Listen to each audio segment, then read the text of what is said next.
Late us start bee keeping now. Apiculture जिसे हम बोलते हैं, हनी बीज को रियर करना on a large scale for the production of honey and bee wax.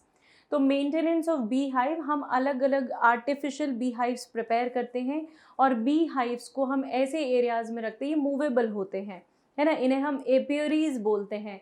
So we have different एपियरीज जो कि movable bee hives होते हैं। इन्हें हम ऐसी जगह रखते हैं जहाँ पे गुड क्वालिटी ऑफ प्लांट्स हमने लगाए हुए हों, गुड क्वालिटी प्लांट्स लगाए हों। यहाँ पे गुड क्वालिटी प्लांट्स से मेरा मतलब है ऐसे प्लांट्स जिनका नेक्टर क्वालिटी अच्छा हो, क्योंकि जितना नेक्टर का क्वालिटी अच्छा होगा उतना ही हनी का प्रोडक्शन अच्छा होगा, हनी का टेस्ट अच्छा होगा। So we rear all these honey bees for this purpose. High yield cottage industry है और नॉट द लेबर इंटेंसिव। यहाँ पे बहुत मेहनत करने की ज़रूरत नहीं है, आपको सिर्फ हनी बीज को रखना है, उनको जो नेसेसरी कंडीशंस रिक्वायर्ड हैं वो देना है, rest everything they will do, आपको और कुछ करने की ज़रूरत नहीं है। Apis indica, this is one of the most common indigenous variety of honey bee. इसके अलावा हमारे पास एग्जॉटिक ब्रीड्स भी होती हैं। Let us see all these examples. Honey bee में हमारे पास एक एपिस इंडिका है, एपिस फ्लोरे है, एपिस डॉर्साटा है। Dorsata is commonly called as rock bee, Apis फ्लोरे is bringer bee and Apis indica is also called as Indian bee. ये सारी बीज जो हैं ये इंडिजिनस वेराइटीज़ हैं, मतलब इंडिया की ही वेराइटीज़ हैं ये सारी हनी बी की। Then we have one another variety which is called as Apis mellifera. Apis mellifera is a European bee. इसके अलावा ये बी का speciality let us talk about. हमारे यहाँ की जो बीज हैं they produce a good quality of honey in this environment, right? Indian environment, Indian weather climate में गुड क्वालिटी ऑफ हनी ये प्रोड्यूस करते हैं। और जो हमारी एग्जॉटिक ब्रीड्स हैं वो एग्जॉटिक ब्रीड्स स्टिंगलेस होती हैं, these are stingless bee. Stingless होने से आप इन्हें हैंडल बहुत अच्छे से कर सकते हैं, ये डंक नहीं मारेगी तो आप इन्हें बहुत अच्छे से हैंडल कर पाएंगे। That is the reason why we are looking for these exotic breeds. अब देखिए, जब हम हनी बीज को रियर करते हैं तो we should know their colony details. ये जिस कॉलोनी में रहते हैं, बी हाइव में जो अलग अलग वेराइटीज़ ऑफ बीज मिलती हैं, हमें उनके बारे में जानकारी रखनी पड़ती है कि वो कैसी कैसी बीज हैं। जैसे 3 मेंबर्स इस बी हाइव में आपको सबसे ज़्यादा मिलेंगे, एक है क्वीन, दूसरा है ड्रोन और तीसरा है worker bee, right? So we have 3 different varieties of bees, queen, drone and worker bee. Queen bee जो है इसका साइज़ बाकी सारी बीज के कंपैरिजन में बड़ा होता है। और ये कैसी होती है? It is basically a female, queen is female और ये फर्टाइल फीमेल होती है, मतलब इट कैन रिप्रोड्यूस। ये मेल्स के साथ मेटिंग करेगी, रिप्रोडक्शन करेगी और उससे नई जनरेशन प्रोड्यूस करेगी। तो क्वीन बी बेसिकली रिप्रोडक्शन में पार्टिसिपेट करने वाली बी है। ड्रोन्स जो है दीज आर मेल्स, और ये मेल्स कैसे हैं? ये फीमेल को फर्टिलाइज करने में केपेबल हैं, they are haploid but, okay. जो क्वीन है इट इज़ डिप्लॉयड, लेकिन मेल्स बी जो हैं, मेल ड्रोन्स जो हैं, they are haploid in nature but then they can fertilise the female B.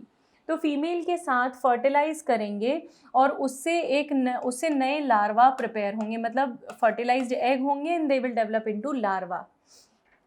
Actually जो मेल ड्रोन्स होते हैं या जो मेल हनी बीज होते हैं वो कैसे प्रिपेयर होते हैं, कैसे प्रोड्यूस हो सकते हैं? जिस समय जो एग है वो एग अनफर्टिलाइज्ड है, मतलब अभी उसमें स्पर्म की एंट्री नहीं हुई है, मेल क्रोमोसोम्स उसने रिसीव नहीं किए हैं। उस केस में अगर अनफर्टिलाइज्ड एग डेवलप हो जाए तो it will give rise to drone. Remember that, unfertilised egg जब डेवलप हो जाएगा तो वो ड्रोन्स का फॉर्म ले लेगा, ड्रोन्स प्रिपेयर कर देगा। Next category is worker bee which is sterile female. ये रिप्रोडक्शन नहीं कर सकती, right. So these are developed from fertilised eggs. ये फर्टिलाइज्ड एग से ही प्रिपेयर होती हैं, लेकिन ये स्टेराइल होती हैं, दे कैन नॉट रिप्रोड्यूस. इनके माउथ पार्ट्स और जो लेग्स होते हैं वो थोड़े से मॉडिफाई हो जाते हैं ताकि ये नेक्टर और पोलन का कलेक्शन अच्छे से कर सके. तो नेक्टर और पोलन के कनेक्शन के लिए इनके जो अपेंडेजेस है, जो पार्ट्स है, mouth parts and everything, it gets modified so that they can collect nectar from the nearby regions, right? So nectar collection का काम इनका रहेगा, nectar या pollen collection का काम इनका रहेगा, fertilization का काम इन दोनों का रहेगा. क्वीन बी एक ही होती है पूरे के पूरे बी हाइव में, and rest of the bees will be worker bee. So worker bee will be more in number.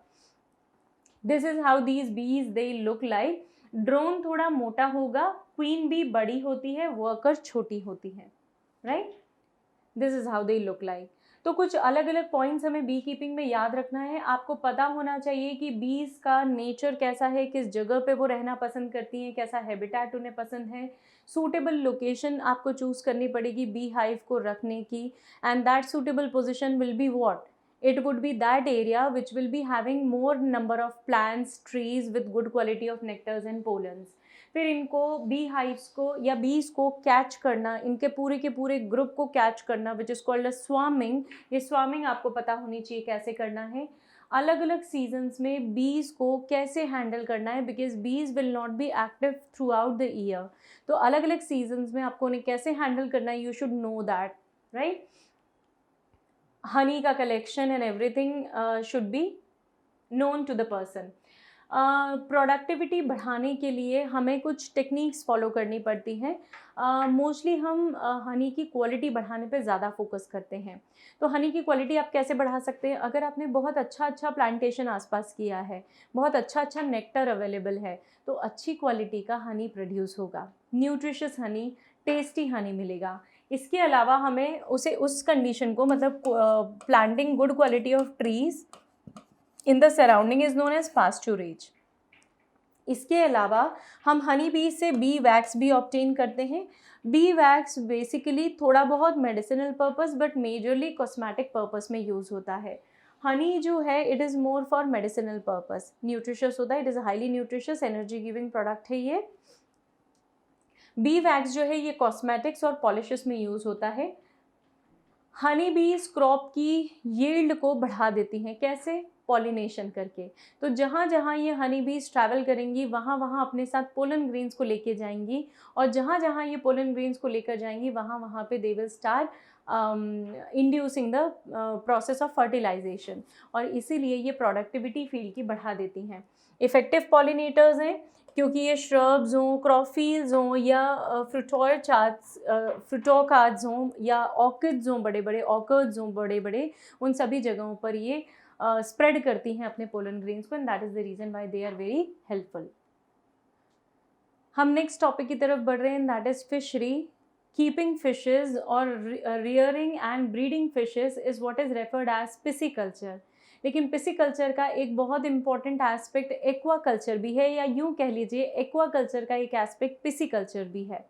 तो फिशेस को रियर करना, वो चाहे मराइन फिशेस हों चाहे फ्रेश वाटर फिशेस हों, उसे हम बोलते हैं पिसिकल्चर.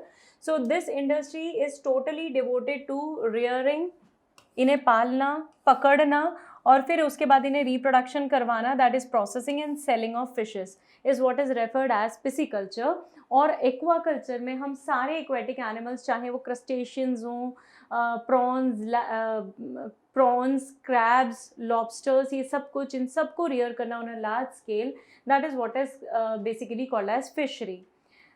फिशरीज़ में हमें ये बहुत ध्यान रखना पड़ेगा कि हम किस टाइप के फ़िश को कल्चर करना चाहते हैं, उस टाइप के हैबिटेट में ही उन फिशेस को कल्चर करना है, राइट? फॉर एग्जांपल, अगर कुछ फिशेस फ्रेश वाटर फिशेस हैं, उन फिशेस को हमें फ्रेश वाटर में ही कल्चर करना पड़ेगा. So fresh water fishes basically जैसे हमारी रोहू, काटला एंड मृगल है. रोहू, काटला एंड मृगल. ये फिशेस फ्रेश वाटर फिशेस होने के साथ साथ these are indigenous fishes as well. Indigenous fishes से हमारा मतलब है ऐसी फिशेस जो इंडिया की वेराइटीज़ हों, उन्हें हम बोलते हैं indigenous fishes. So all these fishes they are indigenous species. Catla, rohita, Labeo rohita which is called as rohu, kalbasu and mrigal, magur, all these are indigenous breeds of cattle. आप इनके कॉमन नाम भी याद रखें तो चलेगा, साइंटिफिक नेम न भी याद है तो इट्स ओके। एनसीईआरटी में साइंटिफिक नेम्स मेंशन नहीं है। एग्जॉटिक ब्रीड का मतलब है जो यहाँ की फिशेस नहीं है, जैसे सिल्वर कार्प है, कॉमन कार्प, ग्रास कार्प, ये फिशेस इंडिया की वैरायटी नहीं होने से we call them as exotic breeds, but still we rear them, right. Consumption के लिए वो यूज़ की जाती हैं। देर आर सर्टन फिशेज जैसे बॉम्बे डक है, बॉम्बे डक, हिल्सा, सार्डीन, मैक्रील, ये सारी फिशेस हमारी मराइन फिशेस हैं। जो फिशेस बहुत अच्छा ऑयल का सोर्स हैं, मतलब they are very good source of fatty acid, omega 3 fatty acid, जो हमारी बॉडी में high density lipids, low density lipids को कम करता है। Low density lipids are more injurious to our body, more harmful. उन्हें कम करने के लिए ओमेगा 3 फैटी एसिड जो हमें फिशेस से मिलता है वो हम ऑब्टेन करते हैं, ये मराइन फिशेस से मिलता है। Salmon, hilsa, mackerel, sardine, Bombay duck, all these are the marine fishes. Pomfret, even pomfret जो है ये फॉरेनर्स ने इंडिया में इंट्रोड्यूस की है, गोवा में भी इसका कल्टिवेशन काफ़ी होता है। Mackerel as we already discuss, this is how they looks like. सबके वैसे आइडेंटिफाइंग फीचर्स अलग अलग हैं which you need not to remember of course. Products जो हमें फिशरीज से मिलते हैं वो जैसे हम कुछ एडिबल ऑयस्टर्स हैं, लॉबस्टर्स हैं, प्रॉन्स हैं, इवन स्नैक्स हैं। वैसे स्नैक्स फिशेस में नहीं आते बट एक्वाकल्चर का एक छोटा सा पार्ट स्नैक्स हैं, they are reptiles basically.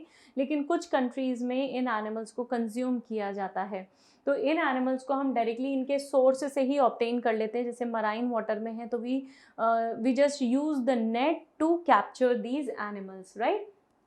This is how we do that, है ना। This is the complete industry, entire industry. इस तरीके के केजेस होते हैं जो केजेस सी शोर्स के आसपास इंस्टॉल कर दिए जाते हैं, जहाँ पे पानी का फ्लो कॉन्स्टेंटली बना रहता है और फिशेस को एक नेचुरल इन्वायरमेंट फील होता है। But yes of course the surroundings will be confined.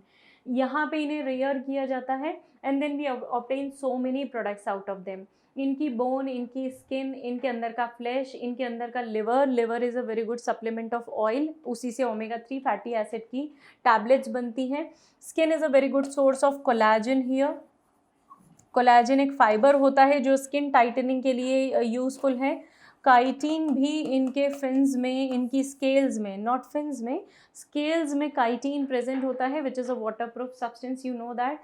Exoskeleton है वो कई एनिमल्स का। हेड जो है it's a very good source of PUFA, right. It's a very good source of protein hydrolysate, PUFA.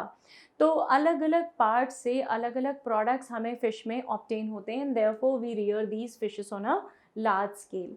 In fishes के अलावा हम aquaculture को भी बहुत ज़्यादा इम्पोर्टेंस देते हैं, क्योंकि एक्वाकल्चर में हमने प्लांट्स और एनिमल्स दोनों को रियर किया है। एक्वाकल्चर इज़ रियरिंग और cultivation of plants as well as fishes और aquatic animals, we call it as aquaculture.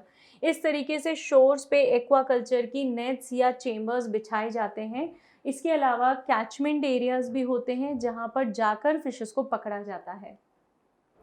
So pisciculture will be exclusively for fishes. It is rearing, cultivation and breeding of fishes is exclusively called as pisciculture.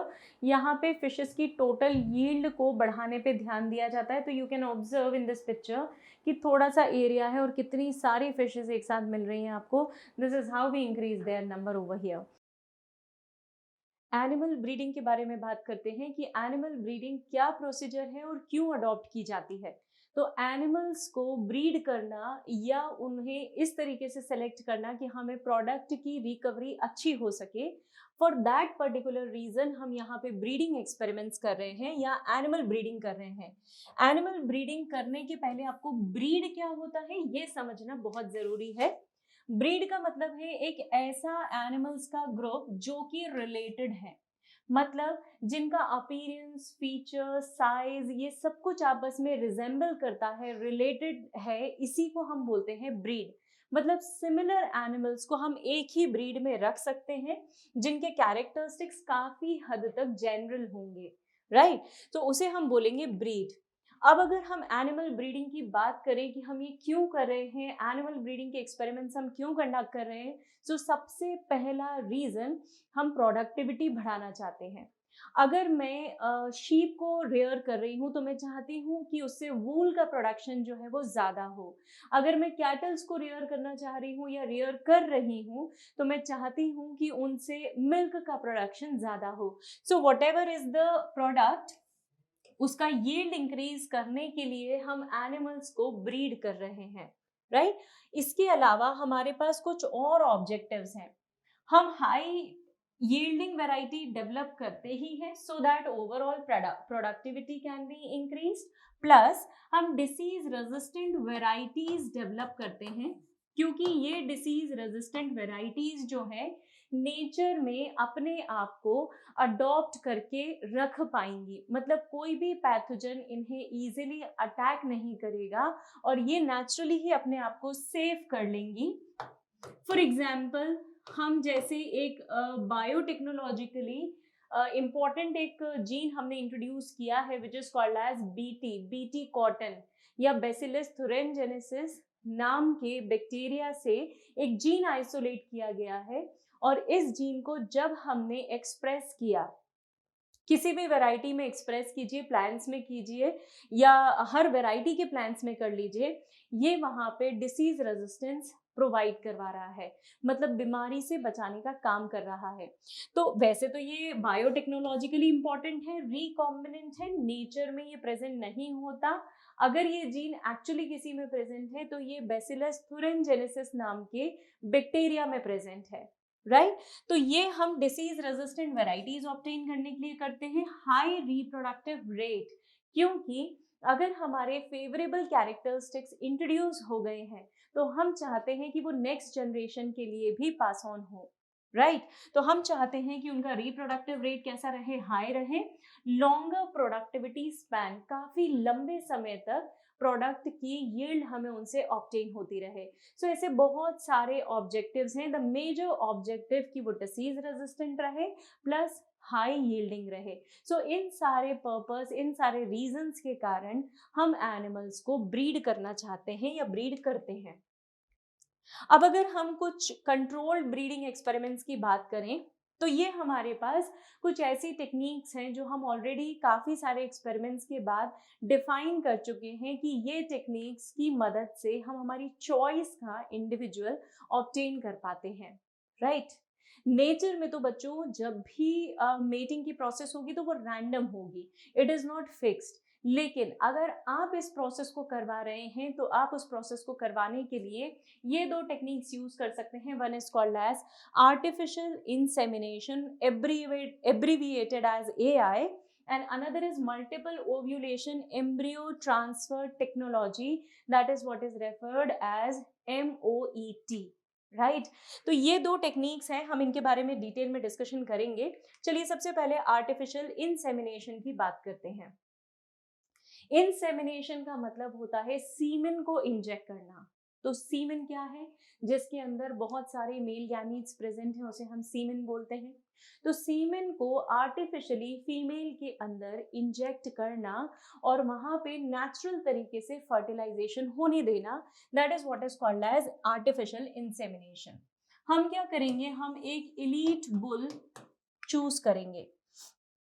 Elite bull इसलिए क्योंकि उसके जो characteristics हैं वो सब raised characteristics हैं और वो सारे कैरेक्टरिस्टिक्स बेनिफिशियल हैं। तो हम एक बुल सिलेक्ट करेंगे, उसके बाद उसका semen, the semen that carries male gamete which is called as sperm, ये सीमेन आइसोलेट किया जाएगा और इसे क्रायो प्रिजर्व करेंगे। क्रायो प्रिजर्वेशन का मतलब होता है लिक्विड नाइट्रोजन पे इसे स्टोर करना। लगभग 190 से 192 डिग्री सेंटीग्रेड टेम्परेचर पे इसे स्टोर करना is known as cryopreservation. तो हम जो सीमेन है उसे एलीट बुल से आइसोलेट करने के बाद उसे स्टोर करके रखते हैं, प्रिजर्व करके रखते हैं, so that it can be used later on, right. उसके बाद फिर हम इसे जब भी हमें ज़रूरत पड़ती है, कोई सरोगेट मदर या कोई मदर अवेलेबल है, तो उस मदर के अंदर ओव्यूलेशन को इंड्यूस करने के बाद, मतलब हमें पहले उसके अंदर ओव्यूलेशन इंड्यूस करना पड़ेगा। ओव्यूलेशन का मतलब production of ovum, right, it is what is referred as production of ovum. तो जैसे ही फीमेल ने ओवम रिलीज किया है, उसके अंदर स्पर्म्स को इंट्रोड्यूस कर दिया गया है और इन दोनों गैमीट्स के फ्यूजन से जाइगोट डेवलप होगा, जो आगे चल के एम्ब्रियो और फिर फीटस में कन्वर्ट होगा, राइट। तो इस प्रोसेस में हमने क्या किया है, सुपीरियर मेल और सुपीरियर फीमेल दोनों के बीच में मेटिंग करवाई है, बट आर्टिफिशियली, नेचुरली नहीं। यहाँ पे नेचुरल मेटिंग को बाईपास करते हुए सिर्फ सीमेन को इंजेक्ट किया गया है। मदर ने, या जो काऊ है, जो फीमेल काऊ है, उसने ओव्यूलेशन किया हुआ है, ओवम अवेलेबल है और इस ओवम के साथ स्पर्म्स का फ्यूजन होगा, right. So this is what is referred as AI। यहाँ पे सबसे बड़ा फायदा ये है कि आप किसी एक बुल का सीमेन लेके रख लें और फिर इस सीमेन को आप ट्रांसपोर्ट करके दूसरी सिटीज में भी भेज सकते हैं, जहाँ पे भी आपको ये प्रोसेस कैरी आउट करवानी हो, राइट। तो आपको हर बार सीमेन को आइसोलेट करने की ज़रूरत नहीं है। एक बुल सेलेक्ट कीजिए, उसमें से आइसोलेट कर लीजिए and use it forever, right. So this is how it is injected. जो यूटरस है उसमें सीमेन को प्लेस कर दिया जाता है and from there the sperms migrate and fertilize the ovum. This is one of the picture which is showing you कि artificial insemination में सीमेन को इंजेक्ट कैसे किया जाता है। सो एक कैथेटर इंट्रोड्यूस किया जाता है वेजाइनल पोर्शन से और यूट्रस में इस तरीके से स्पर्म्स को रिलीज कर दिया जाता है। Now let us talk about multiple ovulation embryo transfer technology. यहाँ पे हमें एक सुपीरियर क्वालिटी की फीमेल आइडेंटिफाई करना है। ऑफ कोर्स, जिस सुपीरियर क्वालिटी मतलब वो जिसका मिल्क यील्डिंग कैसा है, हाई है, मिल्क यील्डिंग जिसका बाकी सबसे बेटर है, यूं कह लीजिए लेक्टेशन पीरियड अच्छा है, लॉन्ग लेक्टेशन पीरियड है, तो वो फीमेल हमने सिलेक्ट की है। उसके अंदर हमने FSH लाइक हार्मोन इंट्रोड्यूस किए हैं। FSH से मिलते जुलते हम आर्टिफिशियल हार्मोन प्रिपेयर कर सकते हैं। We call it as follicle stimulating hormone, right. This is called as follicle stimulating hormone, ये हमने इंट्रोड्यूस किया है। ऐसा करने से जो फीमेल एक या दो ओवम प्रिपेयर करती थी, वैसे तो एक ही ओवम प्रिपेयर करती थी, वो अब 6 से 8 ओवम एक साथ एक सिंगल साइकिल में प्रिपेयर कर सकती है। हो गए ना मल्टीपल ओव्यूल, राइट। तो मल्टीपल ओव्यूलेशन टेक्नोलॉजी से नाम ही इसीलिए दिया है कि एक जो फीमेल है, it is going to prepare more ovums, right.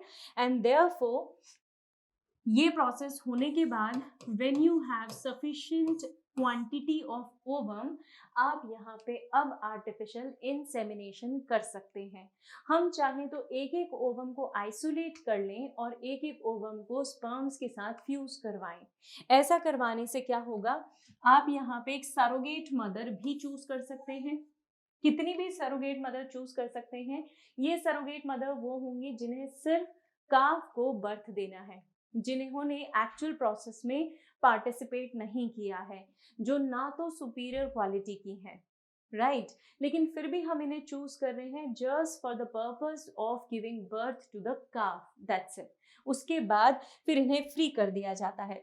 So basically ovum बहुत सारे प्रिपेयर करने के बाद इन्हें आर्टिफिशियली इंसेमिनेट किया जाता है and then non surgical method से, मतलब कोई सर्जरी परफॉर्म किए बिना सिर्फ सिरिंज की मदद से इन्हें एक्सट्रैक्ट किया जाता है और उसके बाद अलग अलग काउस को सरोगेट मदर के फॉर्म में चूज करके उनके अंदर इन्हें इम्प्लांट कर दिया जाता है। So this is what is called as MOET, that is multiple ovulation embryo transfer. This is how the picture shows you. ये डोनर फीमेल है, जिसके अंदर हमने सुपर ओव्यूलेशन करवाया है, उसके बाद हमने एग्स को कलेक्ट किया है और फिर इन एग्स पे हमने आर्टिफिशियल इंसेमिनेशन मतलब सीमेन को रिलीज किया है। एम्ब्रियो बनेंगे, इन एम्ब्रियोज को कलेक्ट किया गया है, कुछ एम्ब्रियोज को हम सरोगेट फीमेल्स में ट्रांसफर करके बर्थ करवा लेंगे काफ का, और कुछ को हम फ्रीज करके प्रेजर्व कर लेंगे, फ्रोजन एम्ब्रियो के फॉर्म में हम उन्हें रख लेंगे। सो this is how the entire process looks like. So MOET का बेस्ट एप्लीकेशन हमारी NCERT में ये सारी एग्जाम्पल्स मेंशन हैं, इन सभी एनिमल्स में हम करवा चुके हैं। कैटल्स, मेयर्स, शीप, रैबिट, इन सब के अंदर MOET परफॉर्म हुआ है। गोनाडोट्रोफिन और FSH लाइक हार्मोन, इनको इंट्रोड्यूस करके, gonadotrophins are the main hormones, right, they are the base of all the hormone, sexual hormones. So इन्हें इंट्रोड्यूस करके ओव्यूलेशन करवाया जाता है, and this is how the process works. So superior cow which have high lactation period मतलब milk giving period, right? Term याद रखिएगा, although direct question इस पे कभी नहीं पूछा गया है, लेकिन मिल्क गिविंग। इसके अलावा सुपीरियर बुल मतलब जिसका मीट जो है वो हमें अच्छी क्वांटिटी में मिले बट उसमें फैट्स कम हो, लिपिड कम हो, ऐसे बुल को हम एलीट बुल बोलते हैं। इन दोनों के रिप्रोडक्शन से हो सकता है हमें ये बीच के कैरेक्टर्स वाला कोई काफ मिल जाए, और अगर ऐसा होता है so this calf will be having characteristics of both the parents, right. यहाँ फीमेल के भी वो कैरेक्टर्स होंगे, मेल के भी कैरेक्टर्स इस काफ के अंदर एक्सक्लूसिवली आपको दिखाई देंगे। सो this is one of the benefit of all these type of experiments, मतलब MOET या multiple ovulation plus artificial insemination के benefits, right? Let us see a question related to this.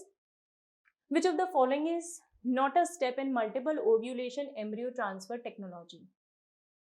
So the options are in front of you. Cow में हम LH like hormone introduce करते हैं, 6 से 8 egg at a time cow yield करती है, right? Cow is fertilized by artificial insemination. Fertilized eggs are transferred to surrogate mother at 8 to 32 cell stage, right? तो यहाँ पे मेरे ख्याल से आपको समझ में आ ही गया होगा कि कौन सा हार्मोन यहाँ पे गलत इंजेक्ट हुआ है।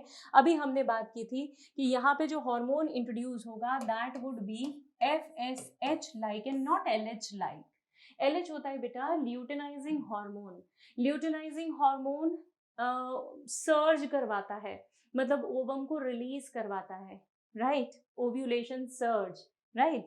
लेकिन हमें कौन सा हार्मोन चाहिए, that is FSH which will be helpful in the maturation of multiple follicles, isn't it? और जब multiple follicles mature होंगे तो ही तो multiple ovules होंगे, इसलिए the right option would be A. So I hope this is clear. This is the explanation which I have already given you, right? So we need a FSH like activity hormone. Let us move to the another topic which is controlled breeding experiments. भाई nature में तो breeding होता ही है, लेकिन हम breeding कैसा करेंगे भाई? हमें ब्रीडिंग जब करना है तो हमें कंट्रोल्ड करना है।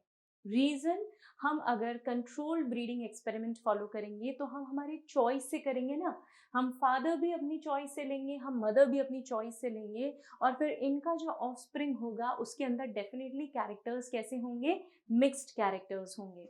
सो इसीलिए हम इन ब्रीडिंग एक्सपेरिमेंट्स को कंट्रोल करते हैं।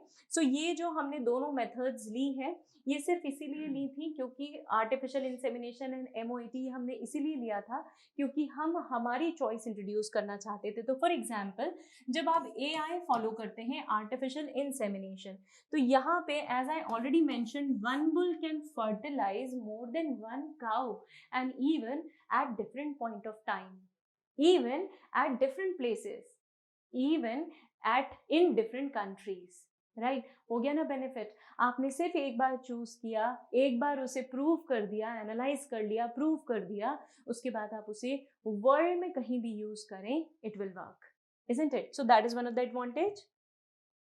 MOET का हमारे पास एडवांटेज है कि यहाँ पे हम हर्ड साइज बहुत ज़्यादा बढ़ा सकते हैं एक बहुत ही कम पीरियड ऑफ टाइम में, और जो मदर है वो जेनेटिक मदर एक बार आपने यूज़ कर ली, फिर उसके बाद आप सरोगेट मदर यूज़ करने वाले हैं, जेनेटिक मदर का यूज एक ही बार हुआ और उसके बाद आप तुरंत ही उसे दूसरे ओव्यूलेशन प्रोसेस के लिए यूज कर सकते हैं. So this mother would be available at any point of time, while surrogate mother will be blocked till gestation periods end.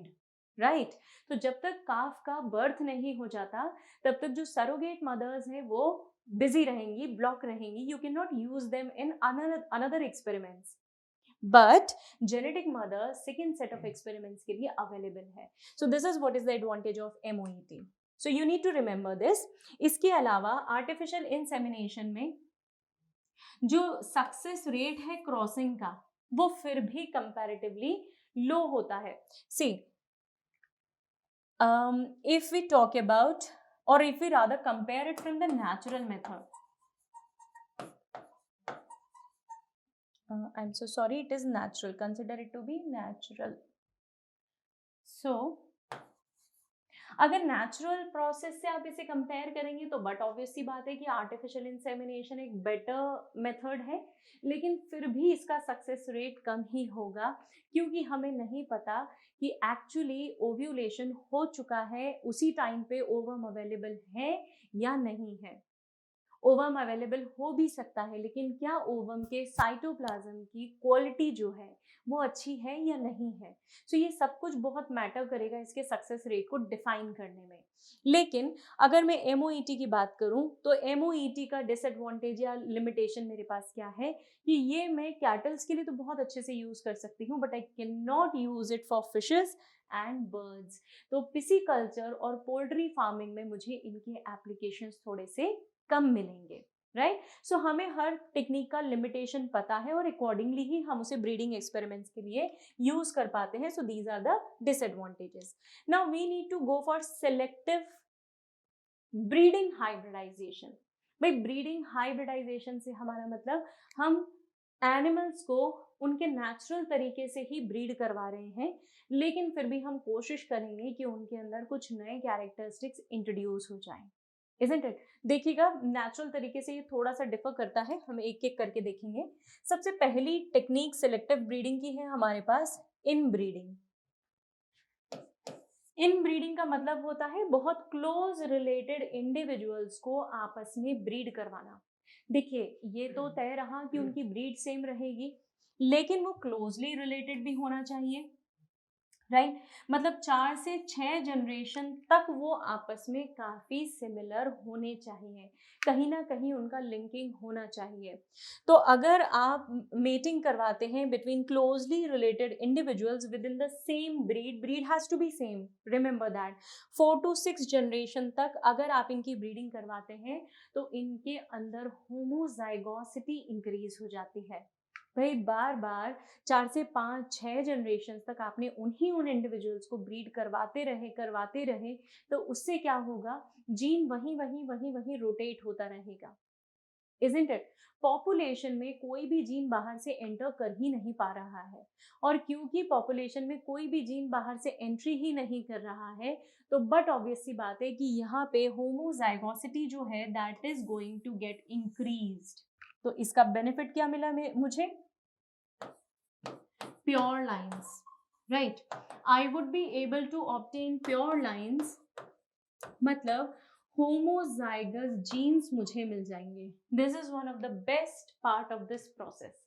अगर आपको कोई जीन आपके चॉइस में दिख रहा है कि ये जीन मेरे लिए फेवरेबल है और मैं इस जीन को प्रिजर्व करके रखना चाहती हूँ नेचुरल फॉर्म में ही, तो मैं क्या करवा सकती हूँ, उन इंडिविजुअल्स को इन ब्रीड करवा सकती हूँ. इन ब्रीड मतलब जहाँ पे सिमिलर या क्लोजली रिलेटेड इंडिविजुअल्स को 4 से 6 जनरेशन तक हम बार बार आपस में ब्रीड करवा रहे हैं.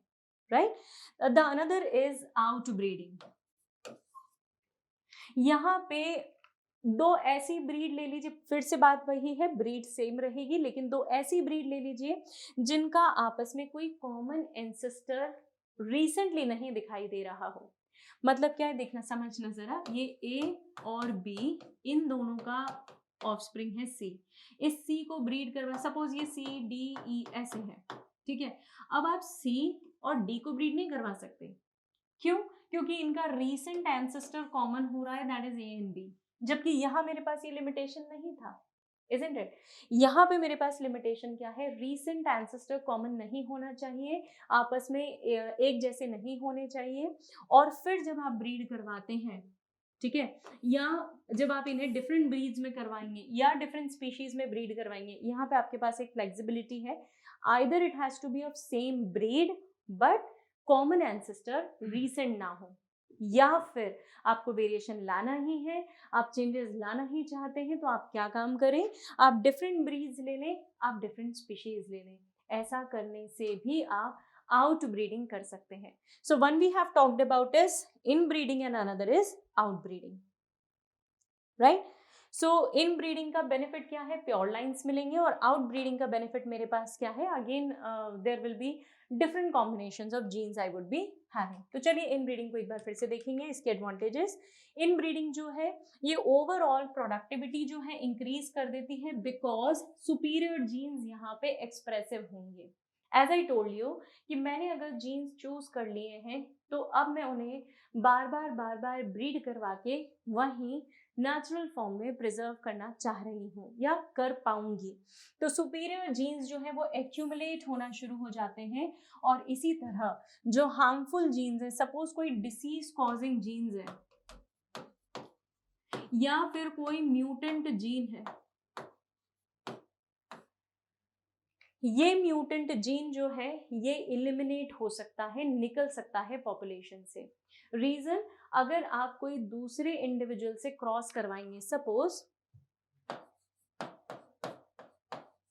ये ए और बी को क्रॉस करवाया और यहाँ पे मिला सी, अगर ए और बी के पास कुछ रेसेसिव जीन्स हैं, ठीक है, तो ये सी के पास जो रेसेसिव जीन है ये हो सकता है न भी आए।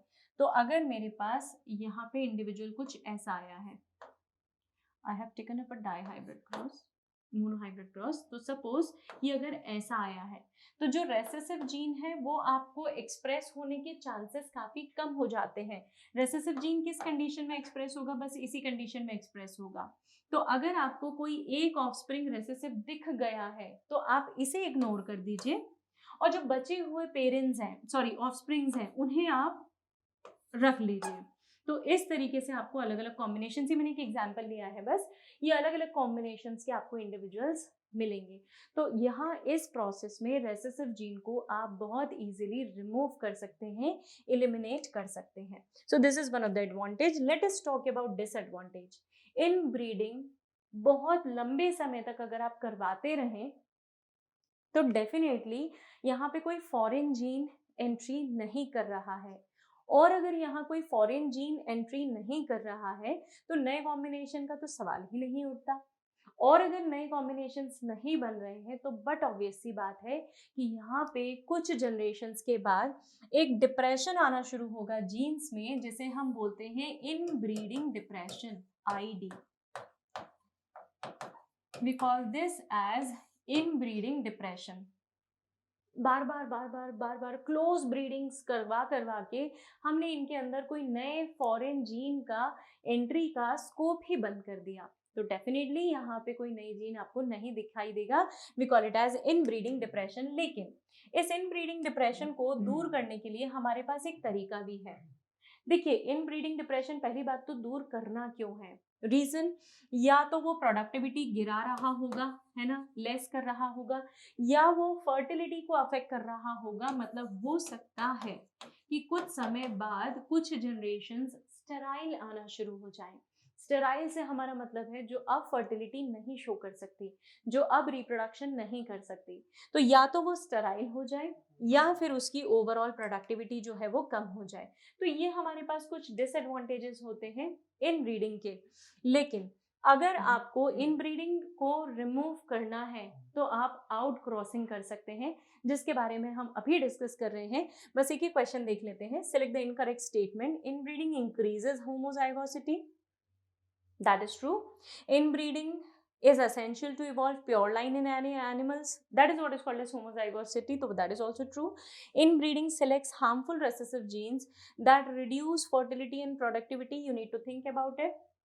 Inbreeding helps in accumulation of superior genes and elimination of undesirable genes. क्या इनब्रीडिंग डिप्रेशन अनडिजायरेबल जीन्स को रिमूव कर पाती है? क्या इनब्रीडिंग डिप्रेशन जो है वो फर्टिलिटी को अफेक्ट करती है?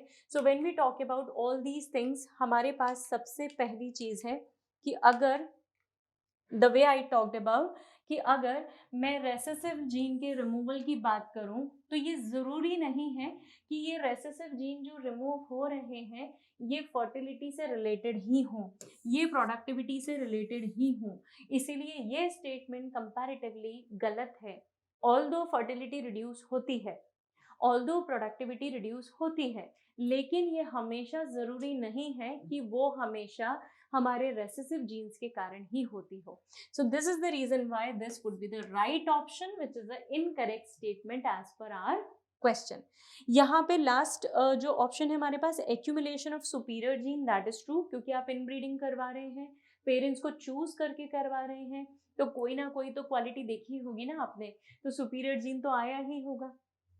उस सुपीरियर जीन को and elimination of undesirable genes, ये रेसेसिव जीन की ही बात है, right? So hence the right answer is C. Explanation हम डिस्कस कर चुके हैं। This is the textual explanation in front of you, right?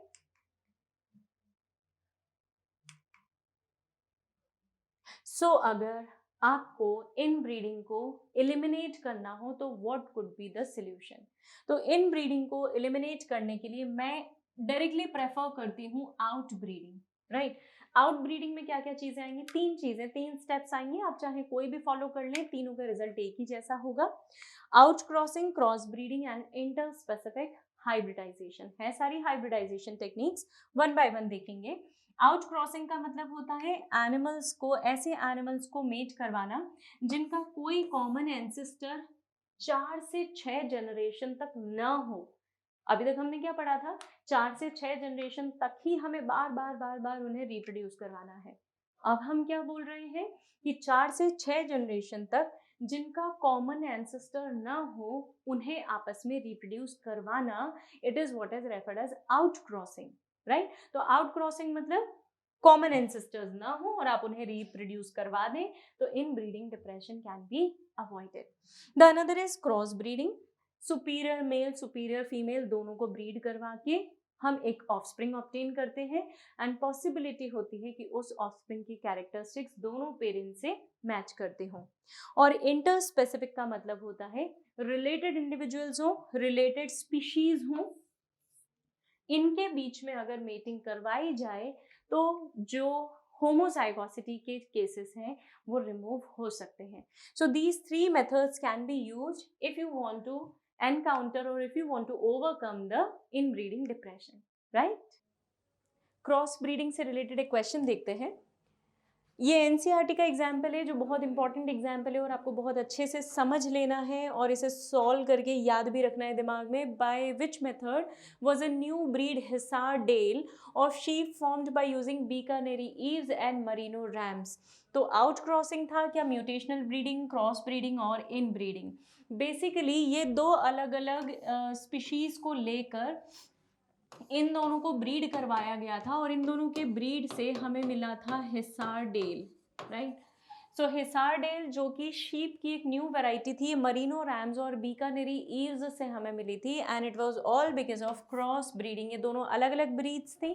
अलग अलग ब्रीड्स को जब आपने रिप्रोड्यूस करवा के एक नया इंडिविजुअल ऑब्टेन किया है तो obviously it would be cross breeding. So the answer is C and here is the explanation which we already talked about. यहाँ पे एक सुपीरियर क्वालिटी ऑफ मेल था और एक superior male of one breed and superior quality of female of another breed. जब दो अलग अलग ब्रीड्स के सुपीरियर इंडिविजुअल्स को लेकर आप ब्रीड करवाते हैं तो that is what is called as cross breeding, right? There is one more example. This is how Bikaneri eaves looks like, right? There is one more example जहाँ पे हम इंटरस्पेसिफिक हाइब्रिडाइजेशन में देखेंगे।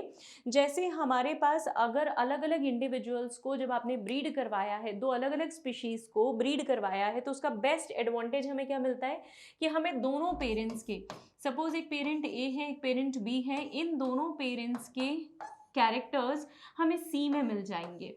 तो सी इंडिविजुअल जो होगा ना, that would have characters of both the parents and that may have economic high value, economic value, I am so sorry, that would have economic value. Economic value का मतलब जो commercially बहुत अच्छे से आउटपुट देगी, जो कमर्शियली आपके लिए बहुत बेनिफिशियल है, isn't it? तो for example horse and donkey, अब दोनों अलग अलग स्पीशीज़ हैं, ये दोनों एक स्पीशी को तो बिलोंग नहीं करते हैं। इन दोनों को जब हमने ब्रीड करवाया, ये एनसीईआरटी का एग्जाम्पल है, इसी एग्जाम्पल के लिए मैं बोल रही थी। एक बीकानेरी ईव्स का एग्जाम्पल बच्चों आपको याद रखना है अच्छे से, और दूसरा ये एग्जाम्पल याद रखेंगे आप। तो हॉर्स और डोंकी के रिप्रोडक्शन से हमें म्यूल मिला।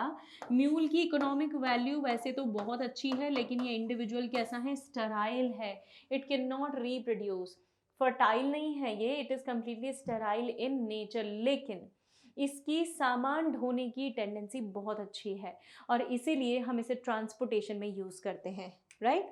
So this was the example. कुछ और एग्जाम्पल हैं, जैसे ये हॉर्स और डोंकी के ब्रीड से हमें म्यूल मिला, इसमें क्यों स्टेराइल है ये भी बताना चाहूँगी मैं आपको। इसके क्रोमोसोम 64 है, मतलब डिप्लॉयड सेट इज 64, तो इसका हाफ जो होगा दैट वुड बी 32, गैमीट्स में 32 होंगे।